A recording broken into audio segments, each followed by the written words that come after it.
ఆగమ ప్రణవ పీఠికామల వర్ణ మంగళ శరీరిణీం అంటారు ప్రథమ పాదంలో.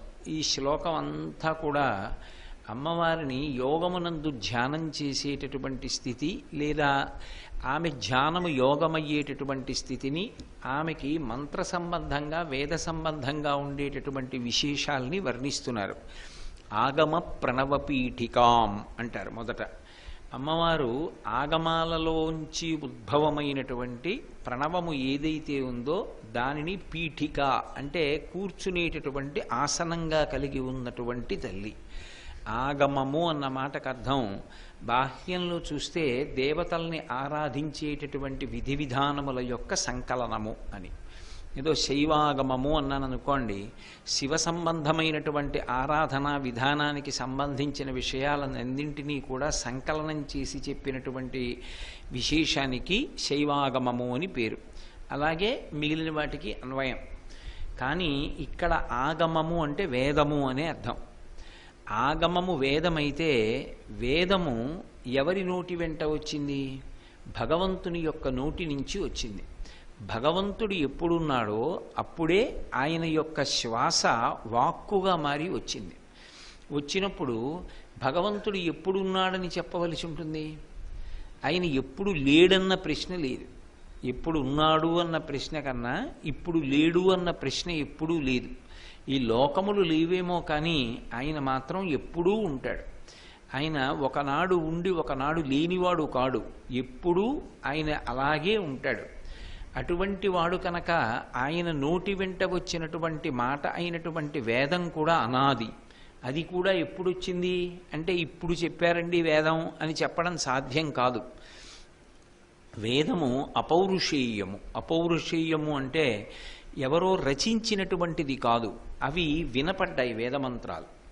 ఎవరికి వినపడ్డాయి? ఋషులకు వినపడ్డాయి. ఎప్పుడు వినపడ్డాయి? వారు సమాధి స్థితి యందు ఉండగా వినపడ్డాయి. ఎలా వినపడ్డాయి అంటే శబ్దము ఆకాశగుణకము కాబట్టి వినపడ్డాయి. ఆకాశగుణకమైనటువంటి శబ్దము మొట్టమొదట ఉత్పత్తి అయింది ఏది అంటే ఓం అనబడేటటువంటి ప్రణవనాదం మొట్టమొదట ప్రారంభమైంది లోకంలో. ఇది మీరు కొంచెం జాగ్రత్తగా గమనిస్తే, నేను మొన్న మీతో ఒక విషయాన్ని మనవి చేసి ఉన్నాను. అసలు ఈ సృష్టి ఎలా జరుగుతుంది అన్న దాని గురించి చెప్తూ ఆకాశాత్ వాయు వాయోరగ్ని అని ఆ క్రమం చెప్పాను. చెప్పినప్పుడు మొట్టమొదట ఉండేటటువంటిది ఆకాశం.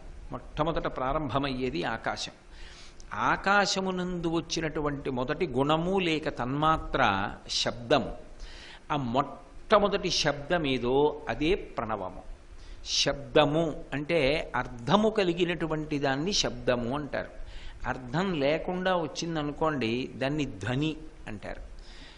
ఏదో ఉదాహరణకి ఓ చంటి పిల్లాడు ఆవ్ అంటాడు.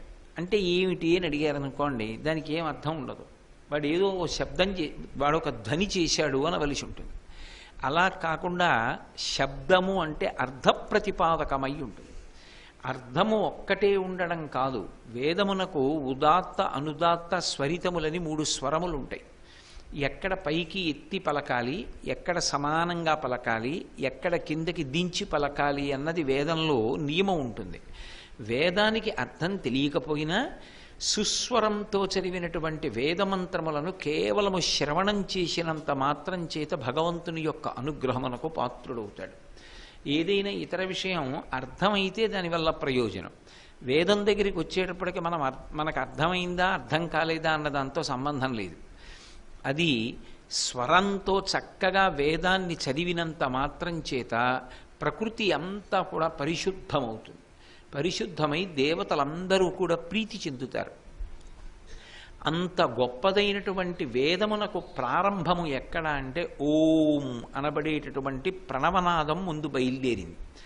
అందులోంచి శబ్ద రాశిగా అమ్మవారు బయలుదేరి వచ్చింది. మొట్టమొదట వచ్చినటువంటి ప్రణవము ఏదో అది ఆమెకు పీఠము. ఇందులో వేరొక రహస్యం ఏమిటి అంటే, మొన్న మీతో నేను షట్చక్రముల గురించి ప్రస్తావన చేశాను. మహిమూలాధారే కమపి మణిపూరే, అలాగే హుతవహం స్థితం స్వాధిష్టానే హృది మరుతం ఆకాశముపరి అంటారు శంకరాచార్యులు వారు. అందులో మూలాధార చక్రం, స్వాధిష్టానం, మణిపూరం, అనాహతం, విశుద్ధి, ఇవి చక్రాలు. వీటిల్లో క్రమం ప్రకారం మీరు చూసినట్లయితే క్రింద నుంచి బయలుదేరితే పృథివీ పైన జల సంబంధమైనటువంటి చక్రం, ఆ పైన అగ్ని సంబంధమైన చక్రం, ఆ పైన వాయు సంబంధమైన చక్రం, ఆ పైన ఆకాశ సంబంధమైన చక్రం ఉంటాయి. ఉన్నప్పుడు హృది మరుత గుండెల దగ్గరికి వచ్చేటప్పటికి వాయు సంబంధం, ఆ పైకి విశుద్ధి చక్రం కంఠం దగ్గరికి వచ్చేటప్పటికి ఆకాశముపరి, ఇక్కడ ఆకాశ సంబంధం ఉంటుంది. అందుకే ఎప్పుడూ కూడా శబ్దము ఎక్కడ ఉత్పన్నమవుతుంది అంటే కంఠమునందు వైఖరి వాక్కు బయటికి వస్తుంది. ఇది భూతముల ప్రకారంగా చూస్తే సృష్టి యందు ఏమవుతుందంటే సూక్ష్మభూతం నుంచి కిందకు వస్తే స్థూలభూతం వస్తుంది. మీకు కొంచెం అర్థం అవ్వాలి అంటే ఆకాశము పరమ సూక్ష్మమైనటువంటి భూతము. ఆకాశాన్ని కళ్ళతో చూస్తానండి అన్నా కుదరదు, ఆకాశాన్ని చేత్తో పట్టుకుంటానండి అన్నా కుదరదు. కానీ అన్నీ ఆకాశమునందే ఉంటాయి. ఆకాశమునందు ఇల్లు ఉందనుకోండి, దాన్ని గృహాకాశము, అందులో ఓ కొండ ఉందనుకోండి ఘటాకాశము, ఆ ఇంట్లో గది ఉందనుకోండి మఠాకాశము, అందులో ఉన్నటువంటి ప్రదేశాన్ని మఠాకాశం అంటారు. అందులో కుండ పెడితే కుండలో ఉన్న ప్రదేశాన్ని ఘటాకాశం అంటారు.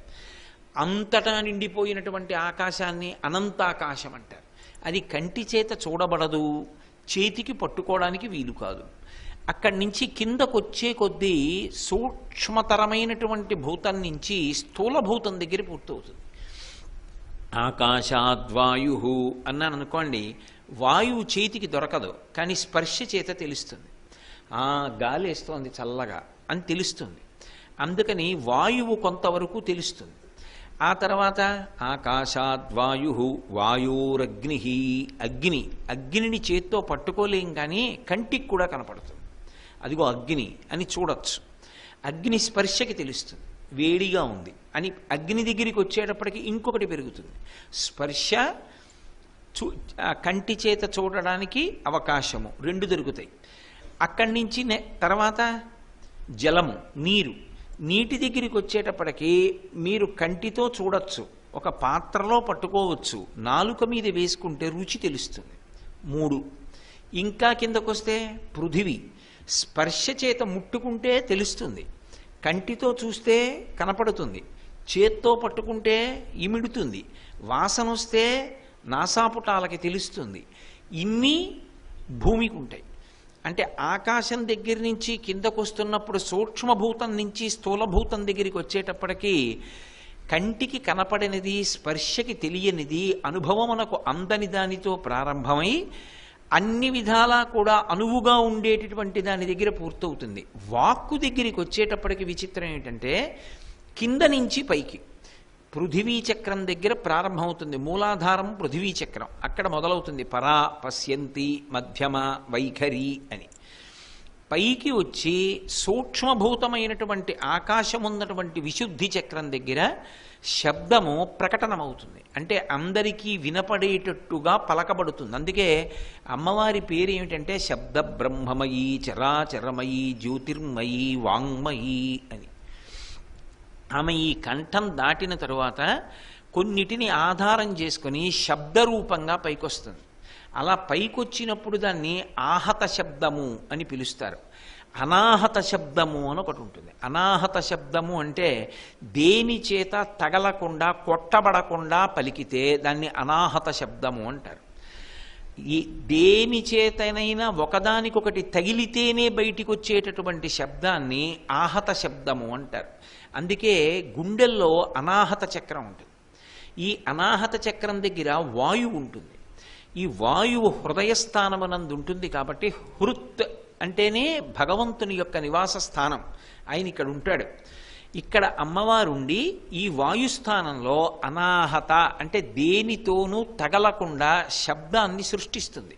అదే ఓం అన్న నాదం ఇక్కడ పలుకుతూ ఉంటుంది లోపల.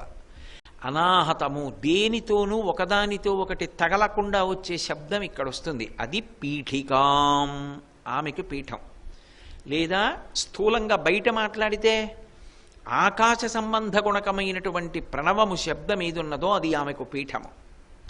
అక్కడి నుంచి ఆవిడ శబ్ద రాశినంతటిని ఉత్పన్నం చేస్తుంది. శబ్దం అంతటిగా వస్తుంది. అందుకే శబ్దం అంతా దేని మీద ఆధారపడుతుంది? అక్షరాల మీద ఆధారపడుతుంది. అక్షరముల కూర్పు కదూ శబ్దములు. అర్థంతో రావాలంటే అక్షరాల్ని కూర్చాను అనుకోండి, అవి పదములు అవుతాయి, పదములు వాక్యములు అవుతాయి, వాక్యముల యందు అర్థం ఉంటుంది. ఆ అర్థము నేను మాట్లాడినప్పుడు ఆకాశగుణకంగా ఆకాశంలో బయలుదేరి వచ్చి మీ చెవులలోంచి లోపలికి వెళ్ళి మీకు అనుభవంగా, మీకు కూడా ఈ విషయం తెలిసింది అన్న అనుభవంగా, అనుభూతిగా నిలబడుతుంది. ఈ కదలికలన్నీ కూడా అమ్మవారు. ఈ ఆవిడ ఈ ఈ శబ్ద రాశిగా, శబ్దముగా ఉండి ఒక్క మనుష్యుల విషయంలో మహోపకారం చేస్తుంది. మిగిలిన వాటికి కేవలం ఉపకారం ఉంటుంది. ఓ ఆవు ఉందనుకోండి, లేదా ఓ గేది ఉందనుకోండి, నేను పచ్చగడ్డి చేత్తో పట్టుకుని దా అన్నాను అనుకోండి, ఓ ఈయన పచ్చగడ్డి పెడతాడని విని నా వైపుకి వస్తుంది. నేను హాయ్ అన్నాను అనుకోండి కర్ర పట్టుకుని, ఈయన కొడతాడని పారిపోతుంది. అంతవరకే దానికి శబ్దం ఉపకారం. అంతేగాని దాని దగ్గరికి వెళ్ళి నేను నవరత్నమాల చెప్పాను అనుకోండి, దానికి ఏం అర్థం కాదు. కానీ మనుష్యుని దగ్గరికి వచ్చేటప్పటికి రెండు ప్రయోజనాలు ఉంటాయి. శబ్దము వైఖరి రూపంలో పలకగలరు ప్రతివారు. నోటి దగ్గరికి వచ్చేటప్పటికి పెదవులు, దంతాలు, నాలుక, లోపల ఉన్నటువంటి నోటి భాగము, వీటిని గాలిని నాలుక కొడుతుంది, పెదవులు కొడతాయి. అలా కొట్టినప్పుడు ఆహతం అంటారు. హతము అంటే కొట్టబడుట. ఆహతము కొట్టబడి అది శబ్దం అవుతుంది. ఇప్పుడు నాకు భావన వచ్చింది అనుకోండి, ఇది చెప్పాలి అని నేను అనుకున్నాను అనుకోండి, ఆ భావం వెంటనే వాక్యంగా మారిపోవాలి. అలా వాక్యంగా మారిపోవాలి అంటే వెంటనే దానికి తగినట్టుగా పైకి బయలుదేరి వస్తున్నటువంటి వాయువుని నాలుక ఎక్కడెక్కడ నొక్కితే నేను చెప్పాలనుకుంటున్న విషయ సంబంధమైనటువంటి అక్షరముల కూర్పై పదములై వాక్యములవుతుందో అలా నాలుక కదిలి నొక్కాలి. అది ఎక్కడెక్కడ నొక్కాలి అంటే ఒక్కొక్కసారి పళ్ళ దగ్గర, ఒక్కొక్కసారి పైన, ఒక్కొక్కసారి పైన ఉన్న అంగిడి దగ్గర, ఒక్కొక్కసారి పెదవులు కలిసి, ఒక్కొక్కసారి నాలుక దంతముల దగ్గర. అలా నోరు కదులుతూ నాలుక కదలవలసి ఉంటుంది, పెదవులు కదలవలసి ఉంటుంది. ఇందులో ఏవి క్రమంగా కదలలేకపోయినా ఆ అక్షరముల యొక్క కూర్పు సరిగ్గా పడదు. పడకపోతే నేను ఏమనుకుంటున్నానో, ఏం చెప్పాలనుకుంటున్నానో అది చెప్పలేను, నేను చెప్పింది మీకు అర్థం కాదు కూడా. అప్పుడు సభాస్వరూపంలో ప్రయోజన సిద్ధి కలగదు. అమ్మవారు చేసిన మహోపకారం ఏమిటంటే మనం మాట్లాడగలిగిన శక్తిని మనకిచ్చింది. ఇందులో మొదట ఏమిటి? ఒక సిద్ధి కలిగింది. ఒకటి, భగవన్నామమును పలకగలడు ప్రతివాడు.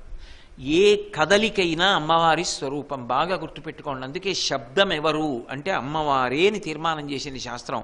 శబ్ద బ్రహ్మమయీ చరాచరమయీ జ్యోతిర్మయీ వాంగ్మయీ అని అమ్మవారినే పిలిచింది. అందుకే ఆ కదలికలు ఆవిడవి.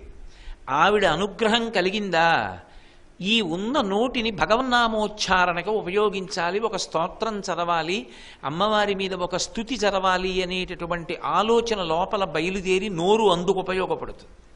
ఆవిడ అనుగ్రహం లేదనుకోండి, రజోగుణ తమోగుణ భూయిష్టమైపోయిందనుకోండి మనస్సు, ప్రతిదానికి వంక ఎలా పెడదాం, విమర్శ ఎలా చేద్దాం, అవతల వారిని నింద ఎలా చేద్దాం అనేటటువంటి ఆలోచనలు కలిగి దాని వలన అవతల ఉన్నవాడు ఎటువంటి వాడన్న దాంతో ప్రయోజనం లేదు, ఆ ఆలోచన ఉండదు. నోరు ఉంది కాబట్టి నింద చేసేయచ్చు, విమర్శించేయచ్చు. అప్పుడు ఏం చేస్తాడు? పాపం ఎక్కువ మూట కట్టుకుంటాడు మనుష్య జన్మతో. ఆ నియంత్రణ కలిగిన వాడు ఏం చేస్తాడు? ఎక్కువ పుణ్యాన్ని మూట కట్టుకుంటాడు. ఇది ఒకెత్తు. ఇది సామాన్యంగా అందరి యందు శబ్దము వలన జరిగేటటువంటి ఉపకారం. రెండవ మహోపకారం ఒకటి ఉంటుంది. మీరు చూడండి, ఏదో ఒక వస్తువుని వెతుక్కుంటున్నారు అందరూ ఇంట్లో, ఆ వస్తువు కనపడలేదు. ఆ వస్తువు ఎవరికో కనపడింది. అది ఎక్కడుంది అంటే ఏదో ఒక నీటి కయ్య అడ్డుంది, ఓ ఏరు లాంటిది అవతల వైపు ఉంది. ఆ పిల్ల ముందు రోజు అక్కడ ఆడుకుంది. ఆడుకున్నప్పుడు ఆమె చెవికి పెట్టుకున్నటువంటి ఆ చంపస్వరాలంటారే, ఈ చెంపకి చెవికి కలిపి పెట్టుకునేటటువంటి ఒక ఆభరణ విశేషం, అది జారి అక్కడున్న ఒక మొక్క మీద పడింది, నీరు అడ్డుంది. ఒకడు తెలుసుకున్నాడు మొట్టమొదటి, అదిగో చంపస్వరం అక్కడుంది చెల్లెల్ది అని. వాడికి మొక్కలో కనపడింది. వాడు ఇంట్లో వెతుక్కుంటున్న వాళ్ళందరినీ పిలుస్తాడు. ఏమని పిలుస్తాడు? శబ్దము చేత పిలుస్తాడు. రండి రండి రండి రండి, ఇదిగో ఇక్కడుంది చంపస్వరం అంటాడు. ఇప్పుడు వాళ్ళందరూ ఏం చేస్తారు? వెతకడం ఆపేస్తారు. ఇక్కడ ఉందిట చంపస్వరం అని అందరూ బయలుదేరి వస్తారు. వచ్చిన తర్వాత ఇప్పుడు దాన్ని తీయడం ఎలా? ఎవరో ఒకడికి ఒక ఆలోచన, అలా చేయకండి గబుక్కు నీళ్ళలో పడిపోతుంది, అలా వద్దు. కర్రపుల్లతో ఎత్తి దాన్ని ఇలా తీసే ప్రయత్నం చేయకండి, నీళ్ళలో పడిపోతే కనపడదు, ఇంకా ఎటో వెళ్ళిపోతుంది. అంతకన్నా ఇంట్లో బల్ల ఉంది పట్టరండి, ఇక్కడ నించుని ఇలా జాగ్రత్తగా అవతల బొడ్డుకి దింపితే, నిన్న వీళ్ళు అలాగే వెళ్ళి ఆడుకున్నారు పిల్లలు, ఇలా దింపితే మనమే అవతల వైపుకి వెళ్ళి మళ్ళీ గొలుసు తీసుకుని యువతల వైపుకి వచ్చేసి మళ్ళీ ఎత్తేసేయచ్చు కొయ్యబల్ల. ఆ పలక పైకెత్తి ఇంటికి తెచ్చేసుకోవచ్చు, గొలుసు జారి నీళ్ళలో పడిపోదు. అలా పెడదాను రండి అన్నాడు. ఎవరు పిలిచాడో వాడే. ఇప్పుడు పలక వేసి అవతల చిక్కిపోయినటువంటి ఆభరణ విశేషాన్ని తెచ్చేసుకున్నారు. ఇప్పుడు నాకు ఒకటి చెప్పండి, కొత్తగా వస్తువు దొరకలేదు, ఉన్న వస్తువు కనపడకుండా పోయింది. కనపడకుండా పోయిన వస్తువు ఇది, దీన్ని ఇలా పొందవచ్చు అని ముందు ఒకడికి తట్టింది. ఆ తట్టిన వాడు ఎలా చెప్పాడు మిగిలిన వాళ్ళకి? వాక్కు ద్వారానే చెప్పాడు. వాక్కు ద్వారా చెప్తే వీళ్ళందరూ కూడా వెళ్ళారు, కార్యసిద్ధి పూర్తయింది. అలాగే అసలు మనుష్య జన్మ ప్రయోజనం ఏమిటి? పరమేశ్వరుణ్ణి పొందడం. దానికి ఎవరో ఒక సిద్ధ పురుషుడు మార్గాన్ని కనిపెట్టాడు. ఆ కనిపెట్టిన వాడు అరిచాడు, ఇదిగో మార్గం, ఇలా వెళ్ళవచ్చు, ఈశ్వరుణ్ణి చేరవచ్చని. అది వాక్కు ద్వారానే చేశాడు. ఆ తర్వాత అదేమైంది? ఆ తల్లి కొంతమందిని ఎంచుకుంది, వీళ్ళ ద్వారా నేను ఇలాగే ఈ మార్గాన్ని చెప్పిస్తూ ఉంటాను అని అనుగ్రహించింది. వాడు నోటితో భగవన్నామం పలకడమే కాదు, 10 మందికి దారి కూడా చూపిస్తాడు. వాడు వాగ్దేవి అనుగ్రహానికి పాత్రుడయ్యాడు. ఇప్పుడు ఆవిడ రెండుగా విభాగం చేసుకుంది. అందరూ వాక్కుని ఉపయోగించుకుని తరించచ్చు, కొందరు ఆ వాక్కుని ఆధారం చేసుకుని మిగిలిన వాళ్ళని నడిపిస్తారు. అంటే కించిత్ పుణ్య విశేషం ఎక్కువ ఎవరి ఎందుందో, పాత్రత ఎవరి ఎందుందో వాడిని ఆమె తన యొక్క చేతి పనిముట్టుగా వాడుకుంటుంది. వాడి నోట్లో నాలుక అలా కదలడానికి, దవడలు అలా కదలడానికి, పెదవులు కదలడానికి కావలసినటువంటి స్ఫూర్తినిచ్చి భావప్రచోదనం చేసి తదనుగుణంగా వాక్కులు నోటి వెంట బయటికొచ్చి సమాజమునకు వాడు మార్గదర్శనం చేయించగలిగినటువంటి వ్యక్తిగా నిలబడడానికి కావలసినటువంటి సమస్త సంభారములను వాక్కుగా సమకూరుస్తోంది. అప్పుడు వీళ్లకన్నా ఆయన కొంచెం పైనున్నాడు అంటారు. ఎందుకని అంటే వాగ్దేవి యొక్క అనుగ్రహానికి పాత్రుడయ్యాడు. ఆయన దీపంలా నడిపించగలిగినటువంటి శక్తితో ఉంటాడు.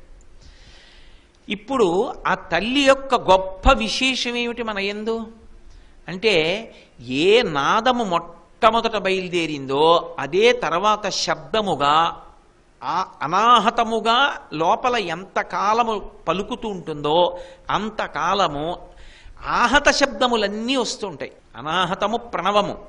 ఇక్కడ అది ఒకదాంతో ఒకటి కొట్టుకోకుండా వస్తుంది. ఇప్పటిదాకా నేను మీకు ఆహత శబ్దం చెప్పా, నాలుక తగిలితే, పెదవులు ఒకదానికొకటి తగిలితే వచ్చే శబ్దాలు. అలాగే తంత్రీవాద్యములను ఉంటాయి. ఒక వైలిన్ ఉందనుకోండి, ఒక వీణ ఉందనుకోండి, దాన్ని తంత్రీవాద్యం అంటారు. వీణ తీగ ఉంటుంది, గోటితో పెనగాలి, పెనగితే అది పలుకుతుంది. అప్పుడు ఆహతము, కొట్టబడింది, గోటి చేత కొట్టబడితే వచ్చింది శబ్దం.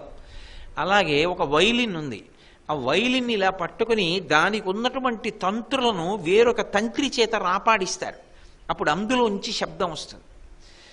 అలాగే రంధ్రీవాద్యములను ఉంటాయి, అంటే రంధ్రము కలిగినటువంటి వాద్యములు. వేణు ఉంటుంది, వాయువుని లోపలికి పూరించి కొన్ని కన్నాల్ని మూస్తారు, కొన్ని కన్నాల్ని తెరుస్తారు, అప్పుడు కొట్టబడుతుంది. ఆ రంధ్రంలోంచి కొట్టబడి పైకి వస్తుంది, అప్పుడు అది శబ్దం చేస్తుంది.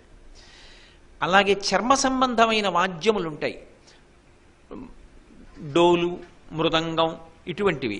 అవి చేతితో కానీ కర్రతో కానీ కొట్టినప్పుడు శబ్దం చేస్తాయి. ఇవన్నీ కూడా ఆహత శబ్దములు అంటారు. అంటే ఒకదాన్ని ఒకదాంతో కొడితే వస్తుంది, అది ఆహతం. అంటే ఇలా కొడితే వచ్చిన శబ్దం. ఏమీ కొట్టకుండా ఊరుకున్నందుకు వస్తుందా? రాదు.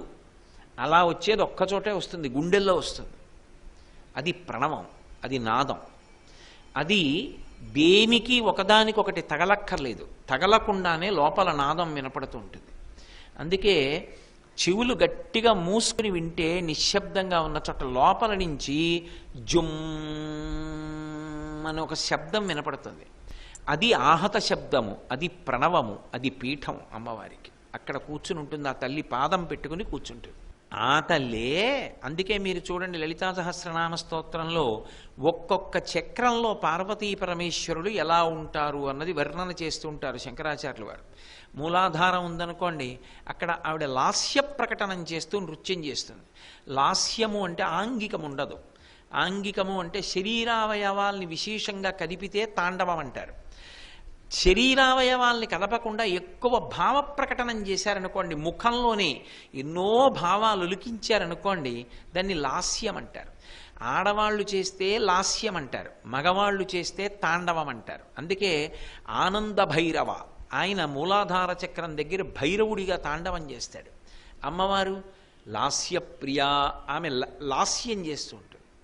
అలా ఒక్కొక్క చక్రమునందు ఒక్కొక్క రూపంతో ఉంటుంది.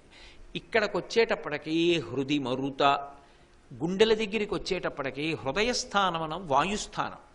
వాయువే ఆహతమైతే ఇతర శబ్దములు, అనాహతమైతే ప్రణవము.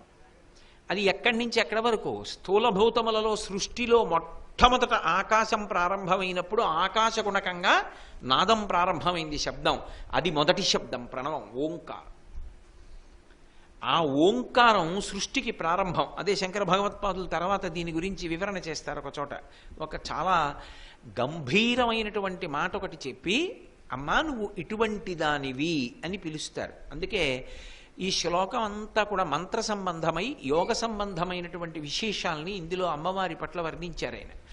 కాబట్టి ఆ తల్లి వేద సంబంధమైనటువంటి మొట్టమొదటి నాదమైన ప్రణవము ఏది ఉన్నదో ఆ ప్రణవము పీఠముగా కలిగినటువంటి తల్లి. లేదా ఆమె పాదం ఎక్కడుంటుంది? ఇక్కడే ఉంటుంది. ఈ హృదయస్థానమునందు పీఠాన్ని చేసుకుని ఆవిడ పాదం పెట్టుకుని కూర్చుని ఉంటుంది. కాబట్టి ఆగమ ప్రణవ పీఠికాం అమలవర్ణ మంగళ శరీరిణీం. అమలవర్ణము అంటే శుద్ధమైన వర్ణము అని దాని అర్థం. ఈ మాట పరమశివుడికి కూడా అన్వయం చేస్తారు.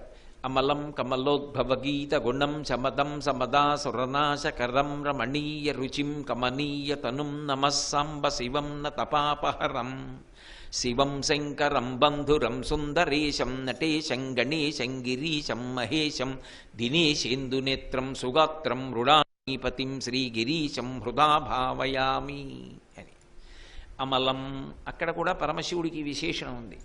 ఇక్కడ అమ్మవారికి అమలవర్ణ. అమలవర్ణ అంటే ఇదిగో ఈ వర్ణము అని చెప్పడానికి లేని శుద్ధమైన వర్ణము కలది. ఇది ఎలా అన్వయం, ఎలా చెప్పాలి అమ్మవారి విషయంలో అంటే నేను ఒక్కొక్కటి చెప్తాను, మీరు బాగా వినండి. మీరు పట్టుకుంటారు. ఆవిడ పార్వతీదేవిగా వచ్చింది. పార్వతీదేవిగా వచ్చినప్పుడు హైమవతీదేవి అని కదంటాం, హిమవంతుని యొక్క కుమార్తె. హిమవత్పుత్రి హైమవతిగా వస్తే ఆవిడ వర్ణమేమి అంటే ఆకుపచ్చగా ఉంటుంది. ఆకుపచ్చని రంగులో పార్వతీదేవి ఉంటుంది. ఆమె అదే తల్లి దుర్గాదేవిగా వచ్చిందనుకోండి, దుర్గాదేవిగా వస్తే నీలం రంగులో ఉంటుంది. అదే తల్లి కాళికా రూపంగా వచ్చిందనుకోండి, నల్లగా ఉంటుంది. అదే తల్లి కామేశ్వరిగా కూర్చుందనుకోండి, ఎర్రగా ఉంటుంది. అంటే అసలు ఇప్పుడు ఆవిడ రంగేమిటి? గౌరిగా వచ్చిందనుకోండి, తెలుపు పసుపు. ఇప్పుడు ఆవిడ రంగేమిటి? కోటేశ్వరరావు గారు ఎలా ఉంటారు? నల్లగా ఉంటారు.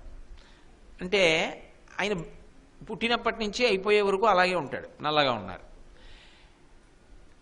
ఏంటి ఆయన కొడుకు ఎలా ఉంటాడు? తెల్లగా ఉంటాడు. కానీ కోటేశ్వరరావు గారు 5 ఏళ్ల క్రితం నల్లగా ఉన్నారు, 3 ఏళ్ల క్రితం ఆకుపచ్చగా ఉన్నారు, 2 ఏళ్ల క్రితం నీలంగా ఉన్నారు, కిందటి ఏడాది ఎర్రగా ఉన్నారు, ఈ ఏడాది తెల్లగా ఉన్నారు. అంటే అసలు ఆయన ఏ రంగులో ఉన్నారు? ఏ రంగు లేని వారిగా ఉన్నారు. ఆయన రంగులు పొందుతున్నారు తప్ప ఆయనకి రంగు లేదు. అవునా? అమలవర్ణ అన్న మాటకు అర్థం ఏంటంటే అన్నీ ఆవిళ్ళలోంచి వస్తాయి, ఆవిళ్ళలోకి వెళ్ళిపోతాయి. ప్రకృతి స్వరూపిణి. అసలు నిజానికి ఆవిడికి ఏ రంగు లేదు. మరి ఎరుపు ఎరుపని మీరు నిన్నటి వరకు అన్నారు, అది ఆవిడ దయ. ఆవిడ దయని సంకేతించడానికి ఎరుపు రంగుతో సంకేతిస్తారు తప్ప అసలు ఆవిడకు ఒక రంగు అన్నది ఎలా ఉంటుంది, ఎలా సాధ్యం అవుతుంది? ఆవిడ పరదేవతా స్వరూపం. ఆవిడ సాక్షాత్తుగా అమ్మా నువ్వు పరమాత్మ స్వరూపమైన దానివి అని పిలుస్తున్నప్పుడు దానికి ఎక్కడ రంగు ఉంటుంది? అందుకే శివుడి రంగేమి అన్నారు అనుకోండి, తెలుపు. దాని అర్థం ఏమిటో తెలుసా? అన్నీ ఎందులోంచి వస్తాయో దాన్ని తెలుపు అని పిలుస్తారు. అన్నీ ఏది పుచ్చేసుకుంటుందో దాన్ని నలుపు అని పిలుస్తారు. అందుకే అన్నీ ఎందులోంచి బయటకు వస్తాయి? తెలుపు కిరణంలోంచి విబ్జిఆర్ అన్ని రంగులు బయటకు వస్తాయి. అన్నింటినీ పుచ్చేసుకునేది నలుపు. శ్రీ మహావిష్ణువు నలుపు, పరమశివుడు తెలుపు. అంటే ఆయన ఏదో నల్లగా ఉంటాడు, ఆయన తక్కువని కాదు దాని అర్థం.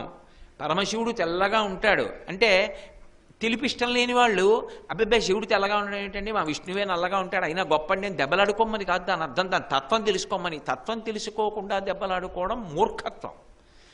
తెలుపు అన్నిటినీ వదిలిపెడుతుంది, నలుపు అన్నిటినీ పుచ్చుకుంటుంది. ఈ రెండు రంగులు కావు, రంగుల్లోకి రావు. అవి రెండు పద్ధతులు. అన్నిటినీ వదిలిపెడితే తెలుపు అంటారు, అన్నిటినీ పుచ్చుకుంటే నలుపు అంటారు. మధ్యలో వచ్చినవి రంగులు. శ్రీ ఉమామహేశ్వర పరబ్రహ్మార్పణమస్తు. స్వస్తి.